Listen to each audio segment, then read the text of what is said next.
Welcome back to our YouTube channel. Today we are going to start new unit. आज हम एक नया unit शुरू करने जा रहे हैं, थर्मोडायनेमिक्स। तो थर्मोडायनेमिक्स में हमारे पास पहला टॉपिक जो है थर्मल इक्विलिब्रियम और हमारे पास क्या है, ज़ीरोथ लॉ। सबसे पहले हमारे पास थर्मोडायनेमिक्स क्या होता है। It is a branch of science which deal the study of heat and temperature. इसमें हम इस यूनिट में हम हीट एंड टेम्परेचर की स्टडी करेंगे, हीट और टेम्परेचर की स्टडी करेंगे, और इसमें हम देखेंगे हीट एनर्जी जो है वो वर्क में कन्वर्ट हो जाती है और वर्क हमारे पास हीट एनर्जी में कन्वर्ट हो जाता है। तो देखिए हमारा जो पहला जो कंसेप्ट जो आपके पास है thermal equilibrium. Thermal means temperature and equilibrium means equal temperature. जब हमारे पास इक्वल टेम्परेचर होगा दो बॉडीज का तो हम कहेंगे वो दो बॉडीज क्या है, वो थर्मल इक्विलिब्रियम में है। जैसे इससे पहले कि थर्मल इक्विलिब्रियम में हमारे पास दो बॉडीज होंगे तो हमारे पास दो सिस्टम्स होते हैं। जैसे हम कहेंगे ये हमारे पास दो सिस्टम है, ये एक सिस्टम है, ये दूसरा सिस्टम है। थर्मोडायनेमिक सिस्टम हम इनको कहेंगे। हम थर्मोडायनेमिक सिस्टम क्या होता है, एक थर्मोडायनेमिक सिस्टम जो होता है हमारे पास it is consist of so many particles, बहुत सारे पार्टिकल से बना होता है। जैसे हमारे पास गैस ले लेंगे हम, थर्मोडायनेमिक सिस्टम हमारे पास क्या है, एक एग्जांपल देंगे हम, गैस की एग्जांपल देंगे हम। जैसे हमारे पास ये गैस बहुत सारे मॉलिक्यूल से बना हुआ है, हम कहेंगे बहुत सारे पार्टिकल से बना हुआ है। तो जब बहुत सारे पार्टिकल से बनकर असेंबली ऑफ पार्टिकल्स, हम कहेंगे पार्टिकल्स की असेंबली वो क्या बनाती है, एक सिस्टम को बनाती है, जिसको क्या कहा जाता है, थर्मोडायनेमिक सिस्टम कहा जाता है। जिसकी एग्जांपल दूंगा आपके पास, हमारे पास क्या है, गैस है। और उस थर्मोडायनेमिक सिस्टम का क्या होता है, प्रेशर भी होता है, वॉल्यूम भी होता है और टेम्परेचर भी होता है। इस प्रेशर, वॉल्यूम, टेम्परेचर को क्या कहा जाता है, इनको कहा जाता है थर्मोडायनेमिक वेरिएबल्स। इनको कहा जाता है थर्मोडायनेमिक वेरिएबल्स, इनको कहा जाता है। ये क्या होते हैं, प्रेशर, वॉल्यूम, टेम्परेचर क्या होते हैं, ये थर्मोडायनेमिक वेरिएबल्स होते हैं। तो थर्मोडायनेमिक सिस्टम्स में हमारे पास क्या होते हैं, थर्मोडायनेमिक वेरिएबल्स होते हैं।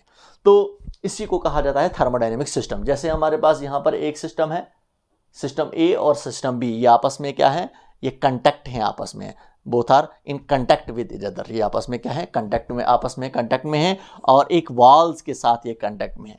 अगर हम कहेंगे ये कौन सी वाल है, हम कहेंगे ये डायाथर्मिक वाल है। जैसे यहाँ पर ये डायाथर्मिक वाल है, डायाथर्मिक वाल। डायाथर्मिक वाल कौन सी होती है, ये कंडक्टिंग वाल होती है, इसमें हीट ट्रांसफर हो सकती है, समझे आप। जैसे हम कहेंगे, अगर हम कहेंगे ये हमारे पास एक सिस्टम है, थर्मोडायनेमिक सिस्टम है ए, इसका टेम्परेचर हमारे पास क्या है, इसको हम कहेंगे इसका टेम्परेचर T है, और इसका टेम्परेचर सिस्टम बी के कंपैरिजन में ज़्यादा है।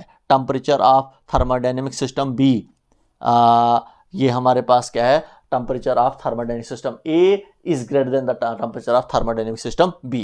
तो अगर इसका टेम्परेचर, हम कहेंगे ये गैस ए है, ये गैस बी है, अगर गैस ए का टेम्परेचर बड़ा है गैस बी के कंपैरिजन में, तो अगर बीच में हमारे पास कौन सी वाल है, डायाथर्मिक वाल है। डायाथर्मिक वॉल्स कौन सी वाल होती है, it is a conducting wall. हम कहेंगे it is a wall which allow the heat, एक ऐसी वॉल जो हीट को क्या करती है, एलो करती है, समझे आप। ऐसे भी आप लिख सकते हो आप इसको, what is diathermic wall, diathermic wall it is a conducting wall which allow the heat, जो हीट को क्या करती है, एलो करती है। ये हमारे पास क्या है, ये हीट को एलो करती है। और जब इस बॉडी का टेम्परेचर, इस सिस्टम का टेम्परेचर ज्यादा होगा बी के कंपैरिजन में, तो जिस बॉडी का टेम्परेचर ज्यादा होता है वहां से हीट ट्रांसफर हो जाती है किसमें, उस बॉडी में जिसका टेम्परेचर क्या होता है, लो होता है। तो हीट तब तक, ये सिस्टम ए हीट तब तक ट्रांसफर करता जाएगा किसमें, सिस्टम बी में, जब तक दोनों का टेम्परेचर बराबर हो जाए। जब दोनों सिस्टम्स का टेम्परेचर बराबर हो जाएगा तो हम कहेंगे ये दोनों सिस्टम किसमें है, थर्मल इक्विलिब्रियम में है। तो इसी को कहा जाता है थर्मल इक्विलिब्रियम। यहां पर लिखा है मैंने, when two bodies having different temperatures are placed in contact, then heat flow from a body at higher temperature to that body at lower temperature till the both bodies attain same temperature. The two bodies are said to be in thermal equilibrium. उस time हम कहेंगे दोनों bodies किस में है, thermal equilibrium में है। तो ये हमारे पास दो बॉडीज, बॉडी ए और बॉडी बी, इनको हम थर्मोडायनेमिक सिस्टम भी कह सकते हैं। और यहां पर अगर बॉडी ए का टेम्परेचर बॉडी बी के कंपैरिजन में ज्यादा होगा तो बॉडी ए अपनी हीट ट्रांसफर करेगी किसमें, बॉडी बी में, तब तक हीट ट्रांसफर करती जाएगी जब तक कि दोनों का टेम्परेचर बराबर हो जाए। जब दोनों का टेम्परेचर बराबर हो जाएगा तो हम कहेंगे उस टाइम दोनों बॉडीज जो है वो किस में है, थर्मल इक्विलिब्रियम में है। तो ऐसे भी आप कह सकते हो, आप जैसे हमारे पास जो है यहाँ पर एग्जांपल दूंगा आपको मैं, जैसे ये मेरा हाथ गर्म है और ये मेरा हाथ ठंडा है, ये एक सिस्टम है, दूसरा सिस्टम है, दोनों को मैंने कांटेक्ट में रखा, तो यहाँ से ये इसका टेम्परेचर बड़ा है तो यहाँ से हीट ट्रांसफ़र हो जाएगी इस हाथ में, और हीट ट्रांसफ़र होती जाएगी किस में, इस हाथ में, तब तक हीट ट्रांसफ़र होती जाएगी इस हाथ में जब तक का दोनों टेम्परेचर बराबर हो जाए। जब दोनों का टेम्परेचर बराबर हो जाएगा तो अब हीट ट्रांसफ़र नहीं होगी इस बॉडी से इस बॉडी में, क्योंकि हमारे पास क्या होगा, टेम्परेचर बराबर हो गया। टेम्परेचर जब बराबर हो जाएगा तो हीट ट्रांसफ़र नहीं होती है, हीट ट्रांसफ़र होती है from hot body to cold body. तो हमारे पास जो है हीट, हमारे पास क्या होती है, व्हाट इज हीट?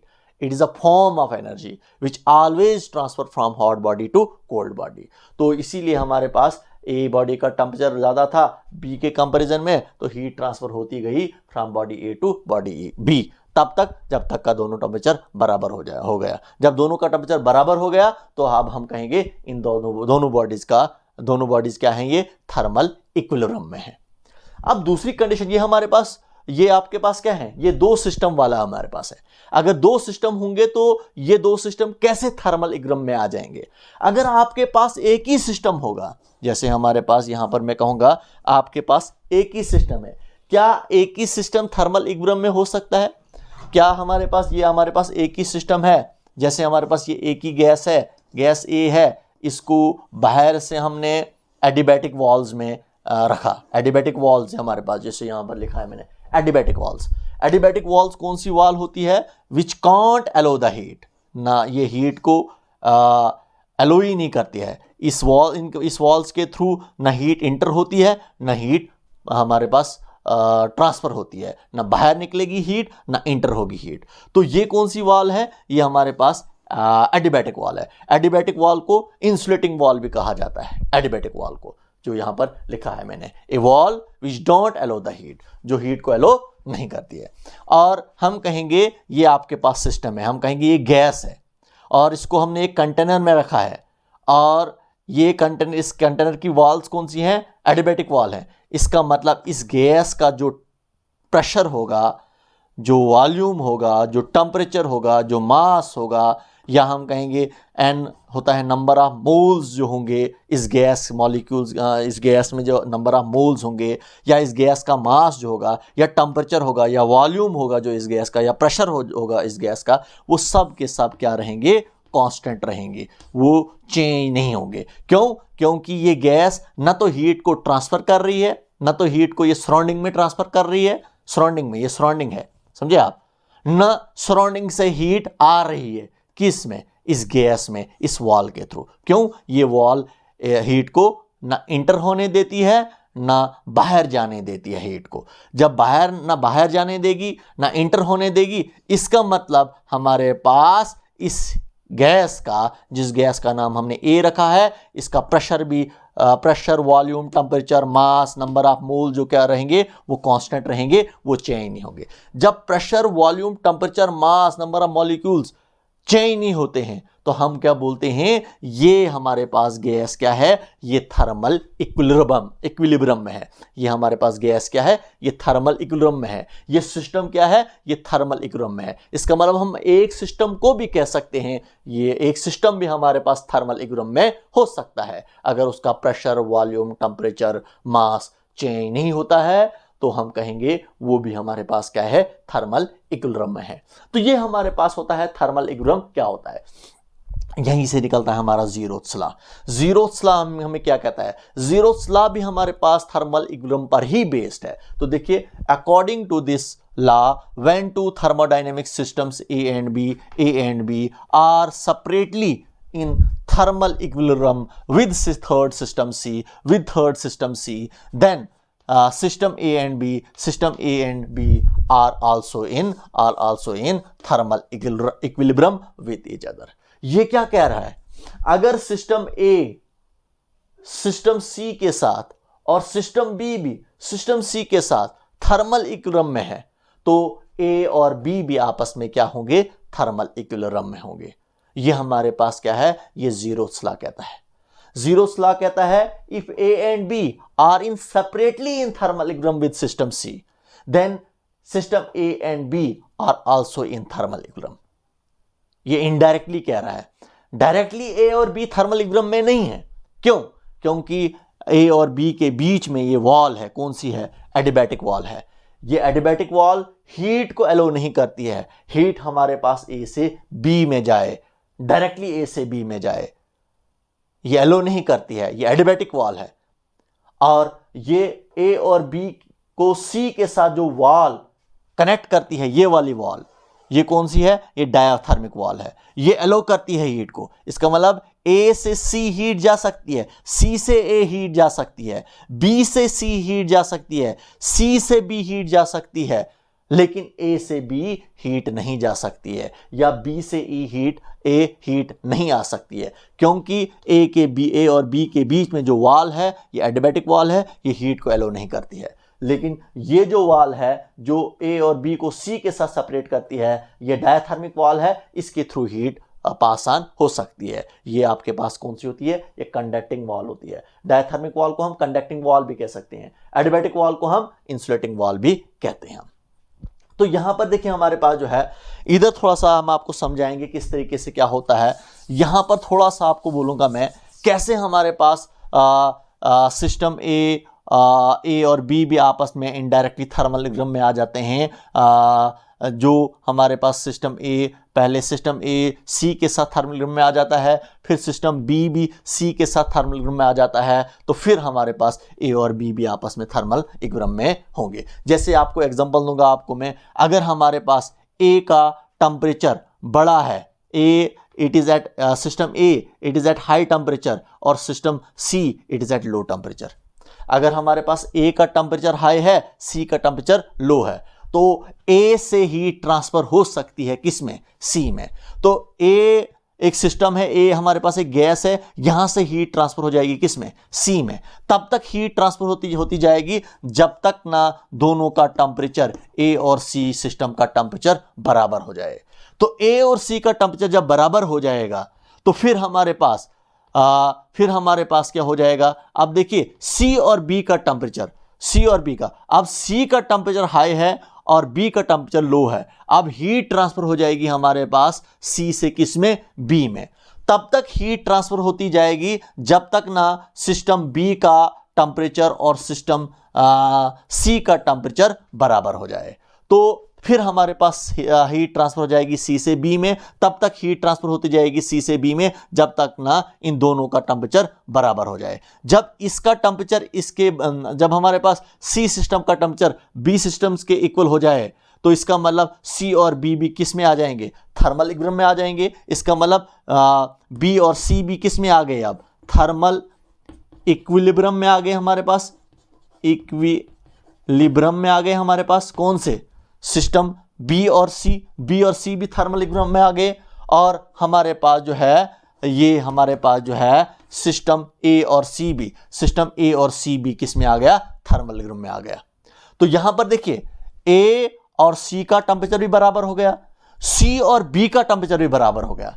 अगर ए सी के इक्वल है, ए का टेम्परेचर सी के टेम्परेचर के इक्वल हो गया और बी का टेम्परेचर भी सी के टेम्परेचर के इक्वल हो गया, इसका मतलब ए और बी का टेम्परेचर भी बराबर हो जाएगा। देयरफॉर हम यहां पर लिख सकते हैं हेंस अब हम लिख सकते हैं temperature of A will be equal to the temperature of B. इसका मतलब टेम्परेचर ए और ए सिस्टम का टेम्परेचर और बी सिस्टम का टेम्परेचर भी क्या हो जाएगा? बराबर हो जाएगा। जब इस ए और बी का टेम्परेचर बराबर हो जाएगा तो अब हम कहेंगे ए और बी भी आपस में क्या हैं? वो भी थर्मल इक्विलिब्रियम में है। तो ये इनडायरेक्टली हमने कहा कि हमारे पास ए और बी भी क्या है? ये भी हमारे पास थर्मल इक्विलिब्रियम में है। तो यही स्टेटमेंट थी हमारे पास। ये स्टेटमेंट में क्या था? If A and B which are separately in thermal equilibrium with system C, then A and B will be also in thermal equilibrium। वो भी हमारे पास क्या होंगे? थर्मल इक्विलिब्रियम में होंगे। तो पहले हमने A और C को थर्मल इक्विलिब्रियम में लाया, क्योंकि A सिस्टम से C सिस्टम में हीट ट्रांसफर हो सकती है, क्योंकि वॉल कौन सी लगी हुई है? डायाथर्मिक वॉल है, डायाथर्मिक में हीट ट्रांसफर होती है। फिर हमारे पास C से B में हीट ट्रांसफर हो गई, यहां पर भी हमारे पास यही डायाथर्मिक वॉल है, और पहले हमने ए और सी का टेम्परेचर बराबर कर दिया। जब ए और सी का टेम्परेचर बराबर हो गया तो ए और सी हमारे पास थर्मल इक्विलिब्रियम में आ गए। फिर हमने सी और बी का टेम्परेचर बराबर किया, इसका मतलब सी और बी भी थर्मल इक्विलिब्रियम में आ गए। तो इसका मतलब जब ए और बी, ए सी के इक्वल है, सी भी बी के इक्वल है, इसका मतलब ए बी भी आपस में क्या होंगे, इक्वल होंगे। इसका मतलब ए और बी का टेम्परेचर बराबर होगा, इसका मतलब ए और बी भी आपस में क्या आ जाएंगे, थर्मल इक्विलिब्रियम में आ जाएंगे। तो इस जीरोस लॉ में हमने जो कंसेप्ट पढ़ा वो ये हमने पढ़ा कि हमारे पास ए बी सी, अब हमारे पास देखो, हमारे पास A B C, A temperature of body, temperature of system A, temperature of system B और टेम्परेचर ऑफ सिस्टम सी। अब तीनों सिस्टम्स का टेम्परेचर क्या हो गया, इक्वल हो गया। अब जब तीन के तीन सिस्टम्स का टेम्परेचर इक्वल हो गया, इसका मतलब तीन के तीन सिस्टम किस में आ गए, अब हमारे पास ये थर्मल इक्विलिब्रियम में आ गए हमारे पास। तो ये हमारे पास क्या आ गए, थर्मल इक्विलिब्रियम में आ गए। अब यहां पर हमारे पास जीरोस लॉ हमें जो कंसेप्ट देता है वो हमें टेम्परेचर का कंसेप्ट दे रहा है। अब हमारे पास it gives the concept of temperature. देखिए हमारे पास जब तक ना हमारे पास टेम्परेचर इक्वल ना हो, सिस्टम ए बी सी का टेम्परेचर जब तक ना हमारा इक्वल ना हो, तब तक हमारे सिस्टम्स ए और B, A B C thermal equilibrium में नहीं आ सकते हैं। तो इसका मतलब हमारे पास जो जीरोस लॉ जो है, it gives the concept of temperature. इसने हमें किसका कंसेप्ट दिया, टेम्परेचर का कंसेप्ट दिया। इसने कहा हमें कि हमारे पास equality of temperature, equality of temperature is the only condition, is the only condition for thermal equilibrium, thermal equilibrium। तो यहां से हमें यह भी फाइंड आउट हुआ कि इक्वलिटी ऑफ टेम्परेचर, टेम्परेचर का इक्वल होना सिर्फ यही एक कंडीशन है जिस कंडीशन में हम कह सकते हैं कि हमारे पास सिस्टम्स क्या हैं, थर्मल इक्विलिब्रियम में हैं। तो इसका मतलब हमारे पास ये एक और स्टेटमेंट आ गई, हमारे पास सिस्टम्स ए और बी और सी थर्मल इक्विलिब्रियम में कब होंगे, इक्वलिटी ही हमारे पास, इक्वलिटी ऑफ टेम्परेचर ही हमारे पास एक ऐसी कंडीशन है जिस कंडीशन के बेसिस पर हम कह सकते हैं ए बी सी हमारे पास सिस्टम जो है वो किस में है, थर्मल इक्विलिब्रियम में है।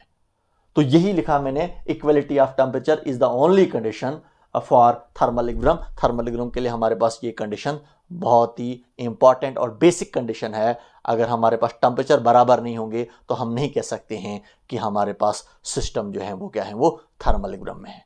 तो एक और इंपॉर्टेंट पॉइंट फिर से आपको बोलूंगा, इसमें जीरोस लॉ में हमने टेम्परेचर का कंसेप्ट पढ़ा।